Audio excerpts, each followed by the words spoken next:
Olá, sejam todas muito bem-vindas, sejam todos muito bem-vindos. Este é o Espiritismo Simples, o seu podcast sobre a doutrina espírita de forma simples, como ela deve ser.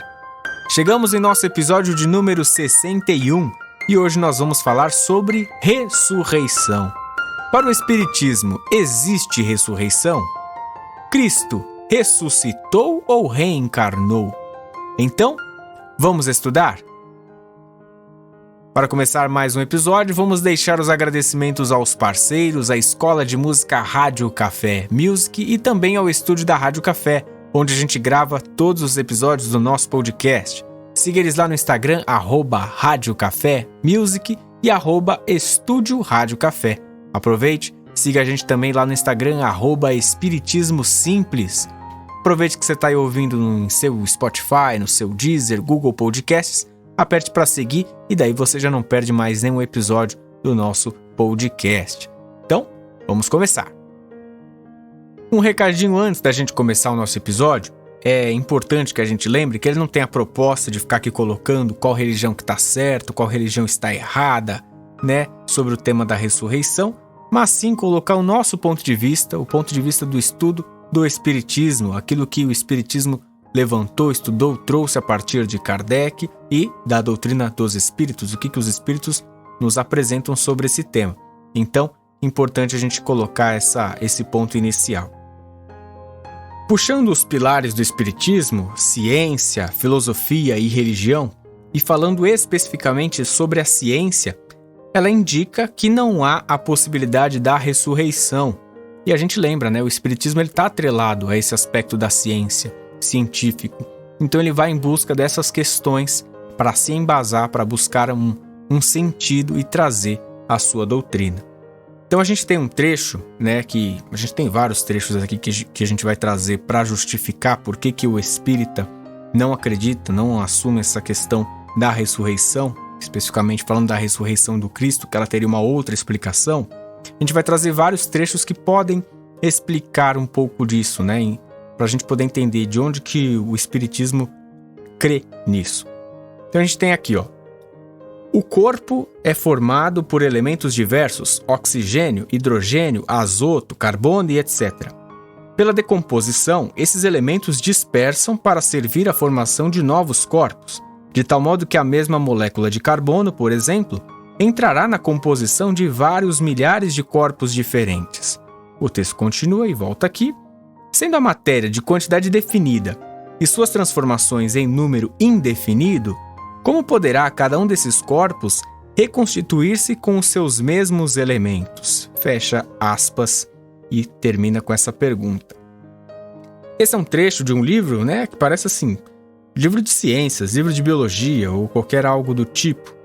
Mas na verdade ele é uma continuação da explicação de uma questão do Livro dos Espíritos, a questão 1010. E o que está falando então nesse trecho?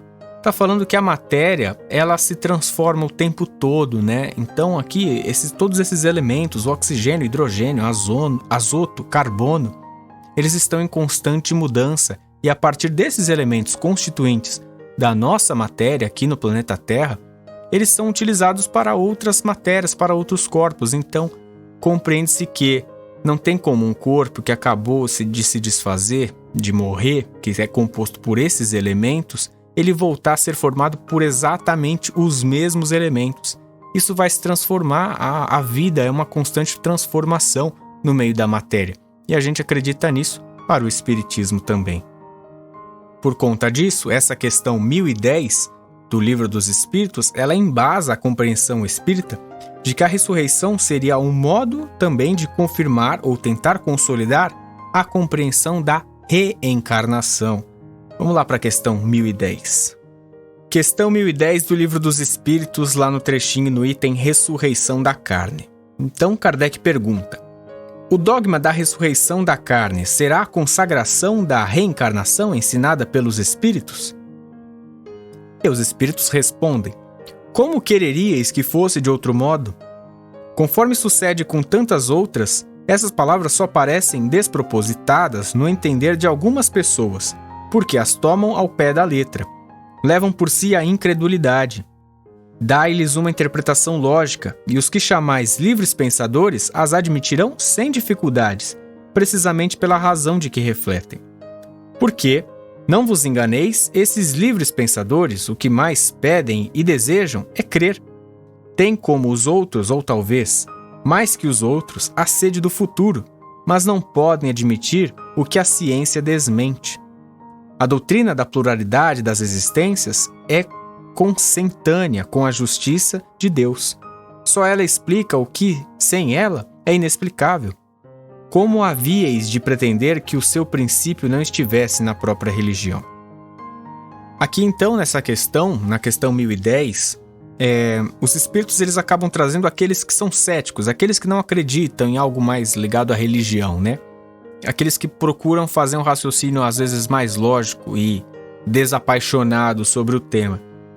Ele diz que não tem como a gente acreditar em algo que a ciência desmentiu. Então, se a ciência diz algo, não tem como a gente ir num pensamento que vá contrário a essa constatação científica. Então, a gente falou no início que a ciência diz que não é possível que haja a ressurreição. Sendo assim, acaba que esse texto traz pra gente que o melhor caminho é seguirmos junto com a ciência e acreditar nesse aspecto, né? Ele ainda fala no início, para a gente não estar preso ao pé da letra das palavras, né? Com a ressurreição, ela teria um outro sentido para a gente aqui, né? Como reencarnação, por isso que explica como que seria talvez a consagração aí do termo ressurreição para, na verdade, reencarnação. Beleza, legal. Então, a gente vai conseguir compreender então melhor quando tratarmos do tema reencarnação e nem tanto ressurreição. Mas será que em algum momento acredita-se que esse pensamento, essa compreensão pode mudar ao longo do tempo? Essa é praticamente a questão 1010A, que está respondida da seguinte forma. É evidente. Ademais, essa doutrina decorre de muitas coisas que têm passado despercebidas e que dentro em pouco se compreenderão neste sentido. Reconhecerá-se em breve que o Espiritismo ressalta a cada passo do próprio texto das Escrituras Sagradas. Os espíritos, portanto, não vêm subverter a religião como alguns o pretendem. Vêm, ao contrário, confirmá-la, sancioná-la por provas irrecusáveis. Como, porém, são chegados os tempos de não mais empregarem linguagem figurada. Eles se exprimem sem alegorias e dão às coisas sentido claro e preciso, que não possa estar sujeito a qualquer interpretação falsa. Eis porque, daqui a algum tempo, será maior do que é hoje o número de pessoas sinceramente religiosas e crentes. É uma resposta aí que traz São Luís, muito interessante, e é bom a gente ressaltar esse trechinho aqui. Portanto, os espíritos não vêm subverter a religião como alguns o pretendem. Vêm, ao contrário, confirmá-la, sancioná-la pelas provas irrefutáveis demonstradas. Isso é muito interessante, né? Porque às vezes a gente pode estar pensando, então aí o Espiritismo ele vem contrário a tudo, né? Toda a ideia do que está na Bíblia, então está errada. Não necessariamente. Talvez utilizar um outro termo, uma outra compreensão sobre o caso da ressurreição. Para a gente seria reencarnação. Jesus então não voltaria a utilizar aquele mesmo corpo como para poder se apresentar, né? E aí a gente tem aquele ponto clássico, aquela história clássica da Bíblia, né? Quando Jesus apareceu para os discípulos. E aí, qual foi a explicação para isso? A partir do estudo da doutrina e um outro ponto que é lembrado pelo programa Presença Espírita na Bíblia, da TV Mundo Maior, a gente compreende que os espíritos eles podem se apresentar de duas formas. Como? Ou materializados ou menos materializados, ou seja, então numa outra apresentação mais fluídica, né? Aquela mais figurada que a gente conhece, aquele vulto, aquela fumaça que a gente está mais no nosso imaginário. Jesus, certamente, através do seu perispírito materializado, utilizou-se daquilo, né, dessa capacidade que ele teria, para se apresentar aos espíritos. Então não foi a matéria que se apresentou, foi o seu espírito, na verdade, foi o seu perispírito materializado que se apresentou aos espíritos. Não era mais a mesma matéria, não era aquele corpo que estava na cruz, entende? Por isso que a gente trouxe no início. Aquele carbono, aquele hidrogênio, aquele oxigênio não se refez, ele não voltou à vida. Não é possível, a ciência acaba explicando isso. A apresentação do Cristo, ela pode sim ter sido a mesma, né? A sua imagem, a gente não sabe exatamente. Mas não havia ali o corpo, né? A matéria exatamente. Jesus ainda acaba falando, né? Olha aqui, observe minhas mãos, sou eu mesmo. Então, é provável que a imagem que Jesus tenha se apresentado pode ter sido a mesma. Ah, Bruno, mas se Jesus era o espírito mais elevado, mais puro que já pisou aqui na Terra, ele poderia vir a se apresentar de uma outra forma diferente de todo mundo. Ele poderia ressuscitar, utilizar o corpo físico dele para se apresentar aos espíritos. Olha, é possível mesmo, talvez Jesus até conseguiria. Mas ele diz como uma das principais lições que ele nos mostra: apesar de todo o seu poder, antes de qualquer coisa ele tem a humildade. Ele diz, eu não vim destruir a lei. Então ele não vem contrário, ele não quer seguir contra, ele não quer ser um ponto fora da curva em aspectos fenomenais assim, né? Então ele não quer ser destacado pelo fenômeno, mas sim pelas palavras, pela sua moral, por aquilo que ele ensinava a partir do seu conhecimento e do amor que ele tinha dentro de si. Ele não veio destruir a lei, ele veio segui-la. Um outro ponto que eu queria destacar é naquele momento das últimas palavras do Cristo, né? Ele acaba nos indicando a dissociação da carne e do espírito nessas últimas palavras. Pai, em tuas mãos eu entrego o meu espírito. Naquele momento, Jesus não deixa de existir, né? De forma alguma. Até hoje está conosco, mas naquele caso, naquele momento específico, ele indica que apenas o seu corpo perde a vida, a utilidade, mas o seu espírito, de forma alguma, estava sendo entregue ao reino dos céus, ao mundo da espiritualidade, e depois retornando em sua materialização do perispírito. A gente vai para um outro ponto, né, muito importante da doutrina, que é o capítulo 4 do Evangelho segundo o Espiritismo, que está lá. Ninguém pode ver o reino de Deus se não nascer de novo. O ensinamento do Cristo. E está lá, nesse item 4, ressurreição e reencarnação, assim.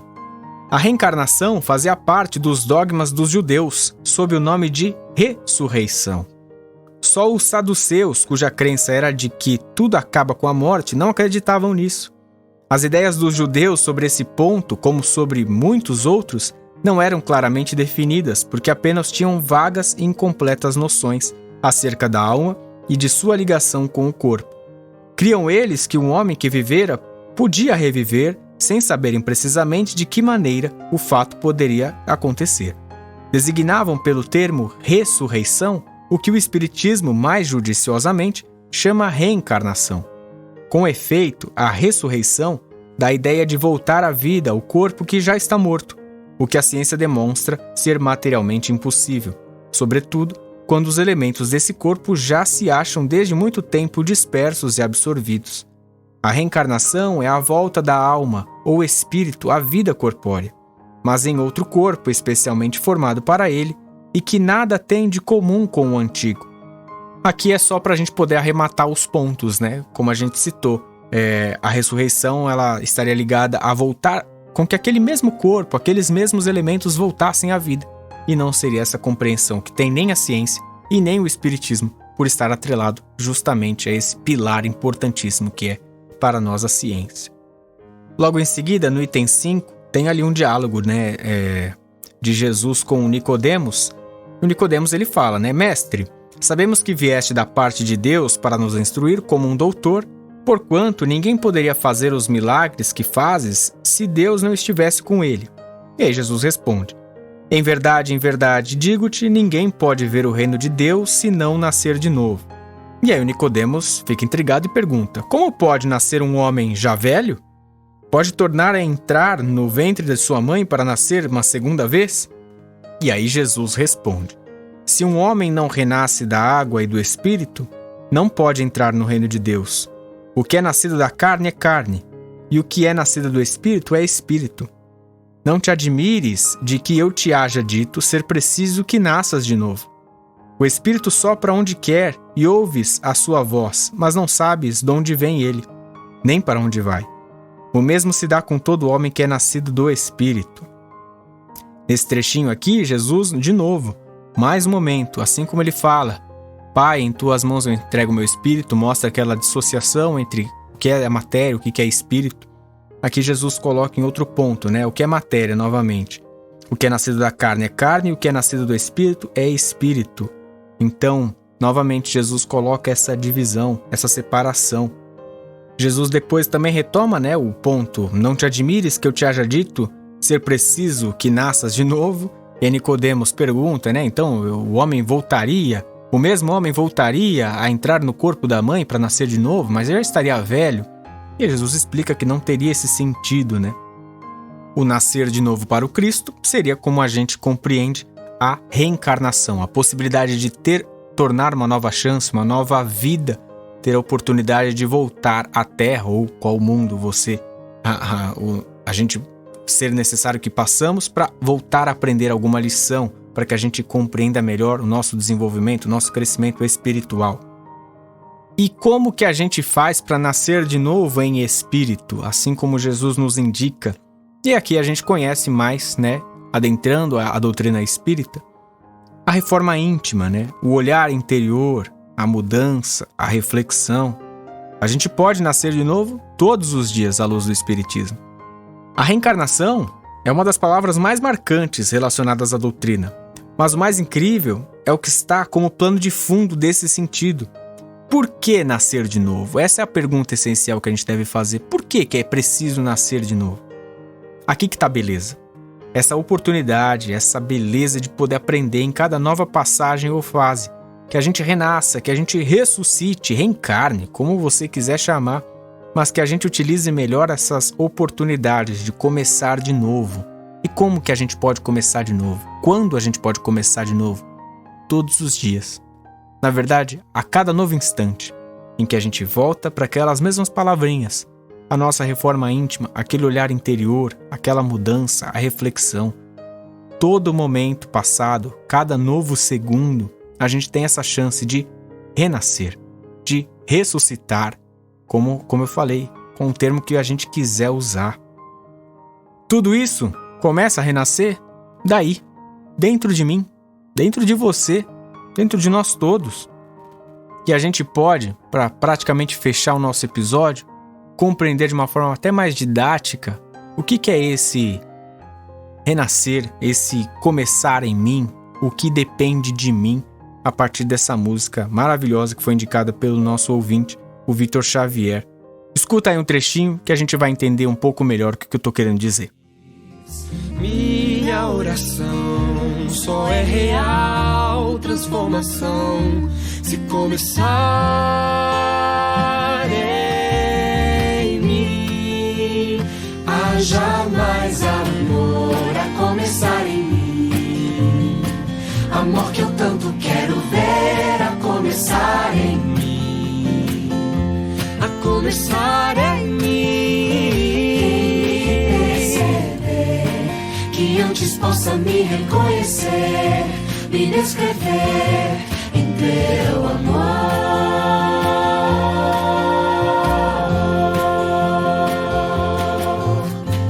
Essa é uma das músicas mais bonitas, acho que eu já ouvi recentemente. Como eu falei, agradeço aqui a indicação do Vitor Xavier. Ela fala muito sobre isso, esse renascer, essa renovação, e que tudo parte de dentro da gente, a começar em mim, a começar dentro de você.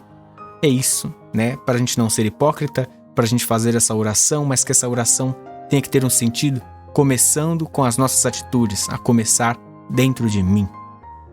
Para que a música não passe aí, sem você ter anotado, Vocal Livre, a começar em mim. E assim, com essa linda canção, com essa reflexão do dia de hoje, a gente vai encerrando mais um episódio do nosso podcast. Os trabalhos técnicos, mais uma vez, foram feitos por Fernando Teixeira. Eu sou o Bruno Sereno, este é o Espiritismo Simples. Um grande beijo no seu coração e fique com Jesus.